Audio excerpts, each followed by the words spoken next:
OK. Alors, bonjour. Aujourd'hui, comme Daniel vient de le dire, on va continuer l'étude du calendrier hébraïque en espérant que vous ne soyez pas trop tannés d'en entendre parler. Mais aujourd'hui, ça devrait être beaucoup plus simple. Alors, Daniel a fait faire un calendrier hébraïque circulaire qu'on va vous montrer puis qu'on va commencer à expliquer. Alors, Daniel, tu peux le montrer. OK. Alors, ça s'appelle les fêtes de l'Éternel. Alors, on voit la succession des 12 mois. Alors, on peut le voir, Nissan, Liar, Sivan, mais à chacun des mois est associé soit une ou plusieurs fêtes, ou soit des mois de notre calendrier grégorien. Comme on voit en haut, le mois de Nissan est associé à trois fêtes et au mois de mars et avril. Alors,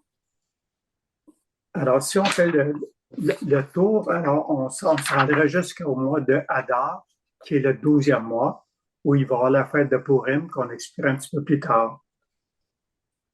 Alors, chacun de ces 12 mois-là, c'est des noms babyloniens. Alors, Nissan, Lia, Siban, c'est babylonien, mais ils ont été hébraïsés. Puis, on les retrouve à peu près tous, mais pas tous, dans la Bible. Mais dans la Bible, alors, la plupart du temps, on ne dira pas le nom du mois, mais on va dire son numéro. Alors, Nissan, on va dire numéro 1 ou Liard 2. On peut dire, je ne sais pas, le 12e jour du 7e mois, qui est le mois de Tishri. Alors, dans la Bible, ça marche souvent, mais de temps en temps aussi, il donne le nom exact. Fait qu'on voit aussi, alors, il va y avoir une alternance de 12 mois lunaires. Alors, on se souvient que les mois lunaires, c'est des mois qui commencent à la nouvelle lune. Puis on se souvient aussi, je ne veux pas trop répéter, mais que la Lune tourne autour de la Terre en 29 jours et demi et 44 minutes, ce qui fait qu'on va avoir une alternance de mois de 29 et 30 jours pour arriver, rendu au mois d'Adar, à 354 jours. Mais on se souvient aussi que le calendrier hébraïque, c'est un calendrier lunisolaire. Alors, pour pas trop dévier de l'année solaire, on va rajouter un 13e mois de Hadar. Alors, vous voyez le mois d'Adar en haut, un petit peu à gauche, là. Alors, il va en avoir un deuxième, Hadar 2. Alors, ce qui va faire que l'année à ce moment-là peut avoir jusqu'à 384, 385 jours. Mais cette année, on est en 5785. Alors, mais ce n'est pas une année où il va y avoir un 13e mois ou un second mois d'Adar. Dans ce calendrier-là, il y a deux mois qui sont importants. Le mois de Nissan et le mois de Tishri, qu'on va regarder parce que la majorité des fêtes sont là. On va les regarder un peu plus en détail. Alors, Daniel, peux-tu montrer la diapo 2? Puis on reviendra à ce calendrier-là un peu plus tard. Alors, on voit ici, je vais prendre mon feuille. Alors, les fêtes de l'Éternel. Il y a 7 fêtes de l'Éternel.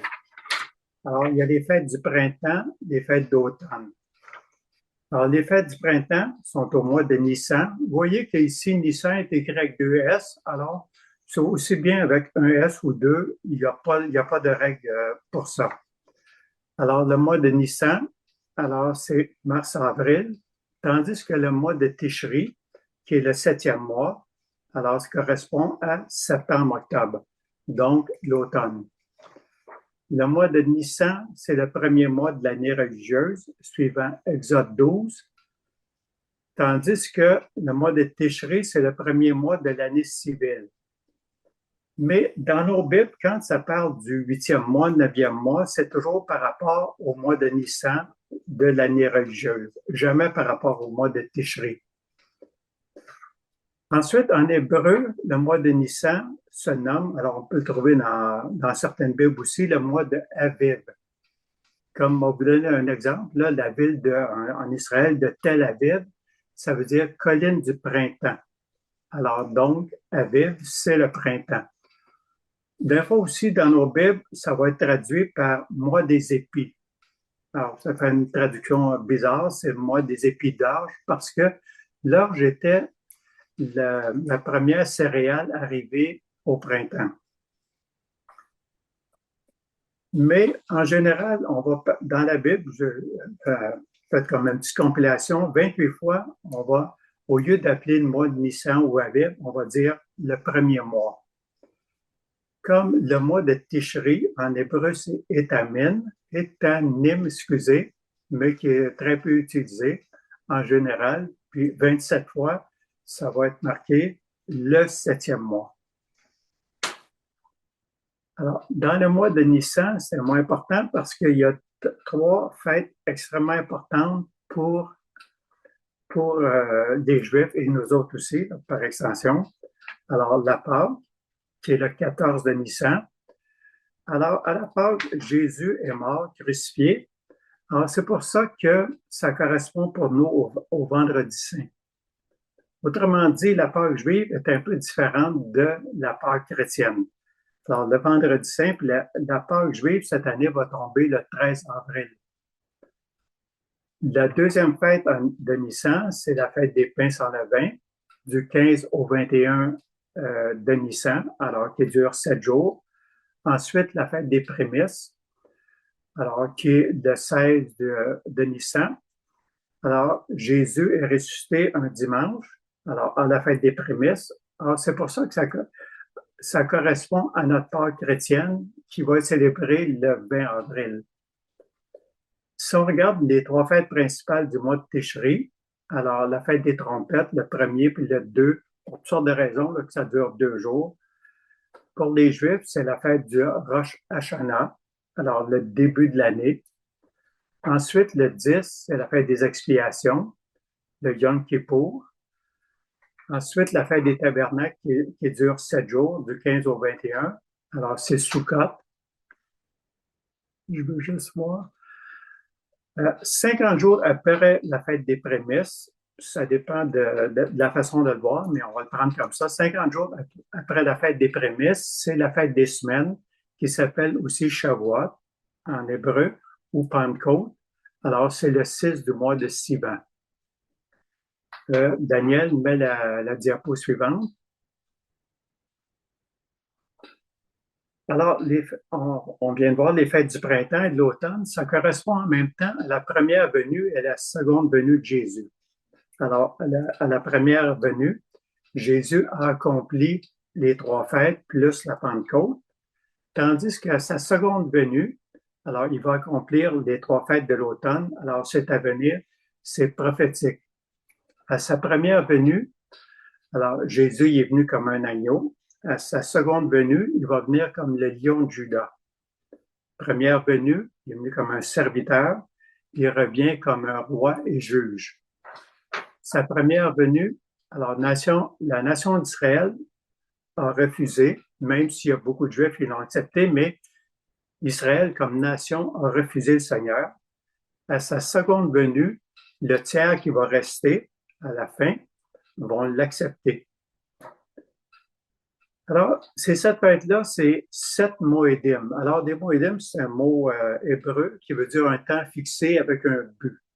En anglais, ils vont dire appointed times. On pourrait même traduire par rendez-vous divin.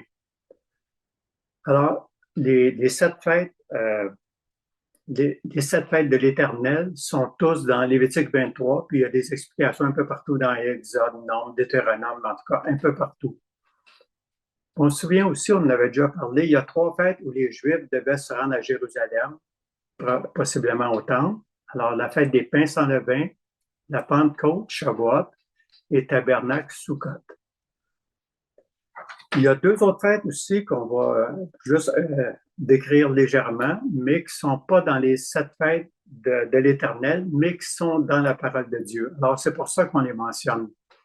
Alors, Hanouka, la dédicace, et Purim, on se souvient de la reine Esther dans le livre d'Esther, ils ont été rajoutées, mais elles sont parce qu'elles sont dans la Bible. On va revenir à notre calendrier, la diapo 1. Alors, on voit un petit peu à votre gauche, là en bas, alors la fête de dédicace. Alors, c'est au mois de Kislev. Alors, moi, Kislev, c'est ou Kislev, les deux se prononcent. Alors, c'est le 9e mois. Alors, c'est entre novembre et décembre. Cette année, Alors, la fête de dédicace porte plusieurs noms aussi. Alors, c'est Hanouka, c'est la fête des Lumières. Alors, on se souvient, c'est la victoire des Maccabées, Antiochus Épiphane. Alors, c'est pas le temps aujourd'hui d'expliquer ce que c'est cette fête-là, mais on sait que Jésus a participé à cette fête-là. Alors, on voit ça dans Jean 10, 22. Et puis, alors, cette fête-là dure 8 jours. Il y a toute une symbolique aux 8 jours qu'on n'expliquera pas aujourd'hui, mais peut-être plus tard.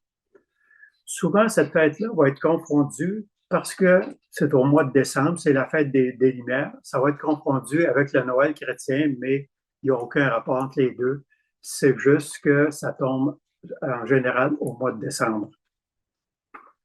Ensuite, si on remonte, on voit les mois suivants, Tevet, Shevat, puis le mois de Hadar.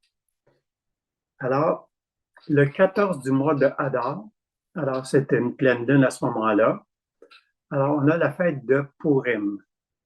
Alors, on se souvient que, puis le mois d'Adar, c'est notre 12e mois.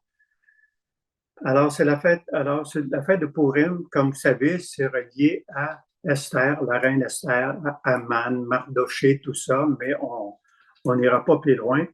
Cette année, ça va tomber la soirée du 13 mars et en réalité, ben, c'est le 14 mars. Alors, pour tout de suite, c'est la fin, en tout cas, la fin de l'étude du calendrier, mais peut-être que ça va revenir. Je peux juste avant, ça n'a pas rapport, mais préciser, quand vous voyez dans la Bible, disons que ça parle du 8e mois, vous pouvez toujours savoir si, d'après, regardez bien, le mois 1, 2, 3 au printemps, 4, 5, 6, c'est en été, 7, 8, 9, c'est à l'automne, 10, 11, 12, c'est à l'hiver. Alors, quand ça vous dit, je ne sais pas, le 10e jour du 8e mois, ben vous savez que c'était à l'automne. Alors, mais peut-être que Jacques veut élaborer parce qu'il y aurait tellement de choses à dire sur ces trois fêtes-là, puis je ne peux pas commencer à partir trop de théories, là.